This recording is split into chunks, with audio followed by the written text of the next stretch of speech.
Hey guys, Directorate of Fisheries, Government of Assam Requirement 2026 ৰ কাৰণে notification আহিছে। যদি আপুনি ভাবি আছে আসাম গভৰ্ণমেণ্টৰ আন্ডাৰত আপুনি আপোনাৰ নিজৰ কেৰিয়াৰটো ষ্টাৰ্ট কৰিব, তেতিয়াহ'লে আপুনি এইটো ভিডিঅ কমপ্লিট ওয়াচ কৰিব পাৰে। এইটো ৰিকুৱাৰমেণ্টত আপুনি এপ্লাই কৰোঁতে কোনো ধৰণৰ এপ্লিকেশ্যন ফি পেমেন্ট কৰিব নালাগে। লগতে আপোনাৰ সিলেকশন প্ৰসেছত কোনো ধৰণৰ ৰিটেন এক্সামিনেশ্যন এটেম্প কৰিব নালাগে। যদি আপুনি ইন্টাৰেষ্টেড হয়, এইটো ভিডিঅত আপুনি চেক কৰিব পাৰিব। যেটো ৰিকুৱাৰমেণ্ট আহিছে, ৰিকুৱাৰমেণ্ট ওভাৰভিউ খিনি, লগতে ভ্যাকেন্সি ডিটেইলছ আৰু ভ্যাকেন্সি খিনিত এপ্লাই কৰোঁতে কি এলিজিবিলিটি ক্ৰাইটেৰিয়া আপুনি ফলো কৰিব লাগিব, কেতিয়াৰ পৰা এপ্লাই ষ্টাৰ্ট হ'ব, কেতিয়ালৈকে লাষ্ট এপ্লাই কৰিব পাৰিব, লগতে আপুনি কেনেকৈ এপ্লাই কৰিব, এইখিনি ডিটেইলছ মই আপোনাক এই ভিডিঅত প্ৰভাইড কৰিম। যদি এইটো ৰিকুৱাৰমেণ্ট ৰিলেটেড কোনো ধৰণৰ কোৱেশ্চন থাকে, ভিডিঅ'টোৰ কমেন্ট সেকশনত কমেন্ট কৰি দিব। উইদিন 48 আৱাৰ্ছ আপুনি জব এলাৰ্টস্কে টিমৰ পৰা ৰেছপন্স পাব। তাহক দেৰি নকৰি আজিৰ ভিডিঅ'টো আৰম্ভ কৰোঁ। Assam Fisheries JICA Consultant Requirement 2026 ৰ কাৰণে আহিছে notification-টো, আৰু আপুনি এপ্লাই কৰিব পাৰিব কনসালটেন্ট এণ্ড সাপোৰ্টিং ষ্টাফ পোষ্টৰ কাৰণে আহিছে notification। যদি আপুনি ইন্টাৰেষ্টেড হয়, তেতিয়াহ'লে আপুনি এটা কমপ্লিট ডিটেইলছ চেক কৰিব পাৰিব। ফাৰ্ষ্টত যেটো ৰিকুৱাৰমেণ্ট আহিছে তাৰে ওভাৰভিউ খিনি চাই লওক। Organisation directorate of fisheries, government of আসামৰ পৰা আহিছে notification-টো।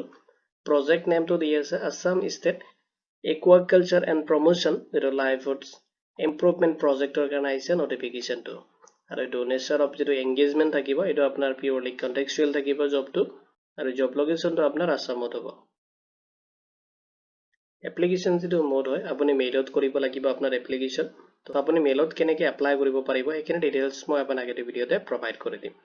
এতিয়া চাই ল'ব পাৰিব যেটো ভ্যাকেন্সি আছে তাৰ ডিটেইলছ খিনি।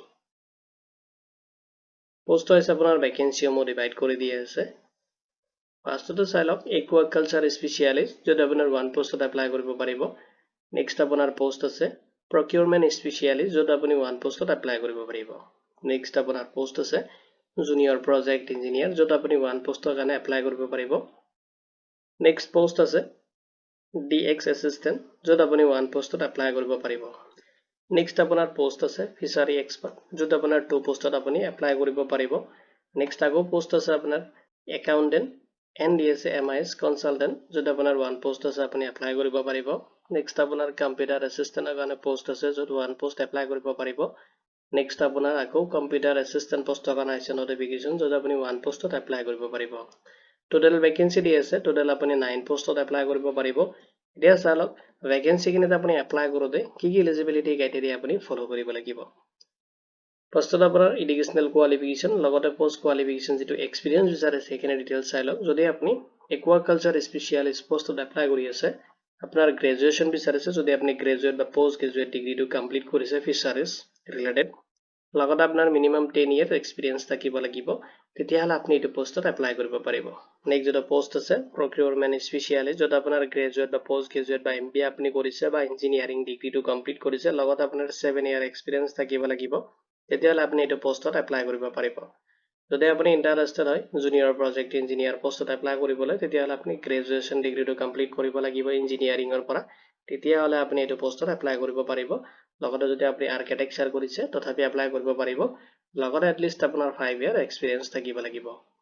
নেক্সট যদি আপুনি DX এছিষ্টেণ্ট পোষ্টত এপ্লাই কৰি আছে, তো গ্ৰেজুৱেট বিচাৰিছে, লগতে আপুনি যদি ডিপ্লোমা কৰিছে বা পোষ্ট গ্ৰেজুৱেট ডিগ্ৰী কৰিছে বা IT কৰিছে বা কম্পিউটাৰ সায়েন্সত কোনো ধৰণৰ কোৰ্স আপুনি কমপ্লিট কৰিছে, লগত আপোনাৰ মিনিমাম 3 ইয়াৰ্স এক্সপিৰিয়েন্স বিচাৰিছে, তেতিয়াহ'লে আপুনি এইটো পোষ্টত এপ্লাই কৰিব পাৰিব।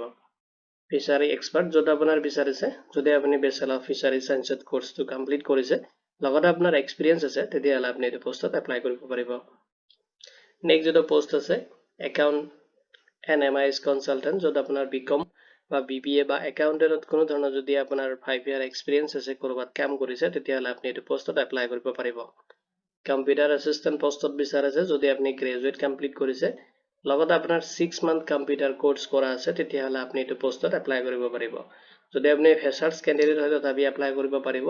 যদি আপোনাৰ কোনো ধৰণৰ এক্সপিৰিয়েন্স আছে, তেতিয়াহ'লে আপুনি এইটো পোষ্টত যেটো প্ৰেফাৰেন্সটো বেছিকৈ পাব। এতিয়া চাই লওক এইটো ভ্যাকেন্সি যেটো সিলেকশন প্ৰসেছ দি আছে, সিলেকশন প্ৰসেছ খিনি কেনেকৈ হ'ব। আপোনাক ফাৰ্ষ্টত শৰ্টলিষ্টেড কৰা হ'ব, আপোনাৰ যেটো কোৱালিফিকেশ্যন আছে, লগতে আপোনাৰ যেটো এক্সপিৰিয়েন্স আছে, ইয়াৰ ওপৰত বেছ কৰি কিনে শৰ্টলিষ্টেড কৰিব। নেক্সট আপোনাক পাৰ্সোনাল ইন্টাৰভিউৰ কাৰণে মাতা হ'ব। এইটো পাৰ্সোনাল ইন্টাৰভিউৰ কাৰণে আপোনাক কোনো ধৰণৰ TAD প্ৰভাইড কৰা নহ'ব, আপুনি জাষ্ট ইন্টাৰভিউ এটেম্প কৰিব লাগিব। ইয়াৰ ওপৰত বেছ কৰি কিনে আপোনাক সিলেকশন কৰা হ'ব। এতিয়া চাই লওক এপ্লিকেশ্যন ফি, আপুনি যেতিয়া এপ্লাই কৰিব কোনো ধৰণৰ এপ্লিকেশ্যন ফি পেমেন্ট কৰিব নালাগে, ফ্ৰী অফ কষ্ট আপুনি আপোনাৰ এপ্লিকেশ্যনটো সাবমিট কৰিব পাৰিব। এতিয়া চাই লওক কেনেকৈ আপুনি এপ্লাই কৰিব যদি আপুনি ইণ্টাৰেষ্টেড হয় তেতিয়াহ'লে এপ্লিকেশ্যন ফৰ্মটো আপুনি ডাউনলোড কৰি ল'ব পাৰে অফিচিয়েল ৱেবছাইটৰ পৰা লগতে আপুনি ভালকৈ এটা CV বা ৰিজিউমে বনাই ল'ব আৰু আপোনাৰ এপ্লিকেশ্যন ফৰ্মটো আপুনি ফুলি ফিল আপ কৰি ল'ব নেক্সট আপুনি এটাচ কৰিব আপোনাৰ ডকুমেণ্টছখিনি যিখিনি এডুকেশ্যনেল কোৱালিফিকেশ্যন বিচাৰিছে এলিজিবিলিটি ক্ৰাইটেৰিয়া সেইখিনি আপুনি চেক কৰিব তাতে এটাচ কৰিব লগতে আপোনাৰ আপডেট CV বা ৰিজিউমে এটা বনাই ল'ব নেক্সট আপোনাৰ যিখিনি educational qualification certificate and documents আছে এইখিনি আপুনি ফটোকপি কৰিব লগতে আপুনি সেলফ এটাচ কৰি কিনে ৰাখিব লগতে আপোনাৰ এক্সপিৰিয়েন্স যেটো আছে এক্সপিৰিয়েন্স সাৰ্টিফিকেটটো ৰাখিব এইখিনি আপুনি এটাচ কৰিব লগতে আপোনাৰ ভ্যালিড আইডি প্ৰুফ আপুনি দিব এইখিনি আপুনি এটা ফৰমেট বনাই ল'ব মানে PDF ফৰমেট বনাই কিনে এটা আপুনি মেইলত সেন্ড কৰি দিলেই হ'ল এইটো এটা অফিচিয়েল মেইল আইডি দিয়া আছে আপুনি অফিচিয়েল মেইল আইডিটো নোট কৰি ল'ব পাৰে যেটো মই এই ভিডিওৰ ডেসক্ৰিপচনতো প্ৰভাইড কৰি দিম বা আপুনি এটো নোট কৰি ল'ব পাৰে এইটো মেইল আইডিত আপুনি PDF ফাইলটো পঠাই দিব লাগিব তাৰ পিছত আপোনাক ইন্টাৰভিউ কাৰণে ইয়াতে মাতি দিব এতিয়া চাই লওক স্যালাৰি ডিটেইলছ খিনি দি আছে যদি আপুনি একুৱাকালচাৰ স্পেশালিষ্ট পোষ্টত এপ্লাই কৰি আছে তো আপোনাৰ যেটো মান্থলি ৰেমুনাৰেচন আপুনি পাব 1 লাখৰ পৰা লৈ কিনে 1,25,000 এপ্ৰক্সিমেট আপুনি ৰিসিভ কৰিব নেক্সট যেটো পোষ্ট আছে procurement specialist যত আপোনাৰ 1 লাখৰ পৰা লৈ কিনে 1,10,000 আপুনি per month approximate receive কৰিব নেক্সট যেটো পোষ্ট আছে জুনিয়ৰ প্ৰজেক্ট ইঞ্জিনিয়াৰ যত আপোনাৰ 50,000 পৰা লৈ কিনে 60,000 approximate আপুনি per month receive কৰিব DX assistant যত আপোনাৰ 50,000 পৰা লৈ কিনে 60,000 DX salary approximate আপুনি monthly receive কৰিব fishery expert যত আপোনাৰ 50,000 পৰা লৈ কিনে 60,000 আপুনি per month receive কৰিব account and MIS consultant যত আপোনাৰ দি আছে 40,000 পৰা লৈ কিনে 50,000 আপুনি approximate monthly remuneration receive কৰিব computer assistant যত আপোনাৰ 40,000 দি আছে next আপোনাৰ computer assistant দি আছে যত আপুনি 30,000 receive কৰিব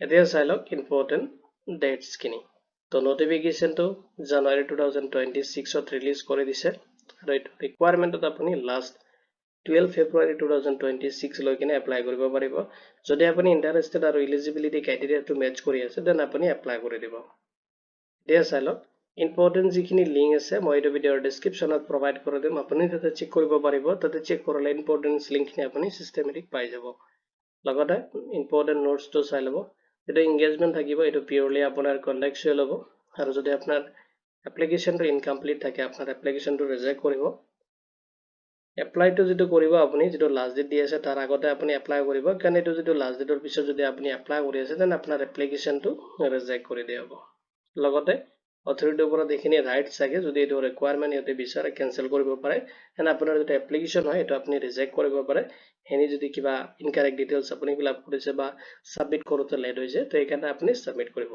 এটো ৰিকোয়াৰমেন্ট ৰিলেটেড কোনো ধৰণৰ কোৱেশ্চন থাকিলে আপুনি ভিডিওৰ কমেন্ট সেকশনত কমেন্ট কৰি দিব উইদিন 48 আৱাৰ্ছ আপুনি জব এলডেস্কে টিমৰ পৰা ৰেসপন্স পাব ভিডিওটো চোৱাৰ বাবে ধন্যবাদ দি কিনে আজিৰ ভিডিও মই ইমানতে সামৰিছো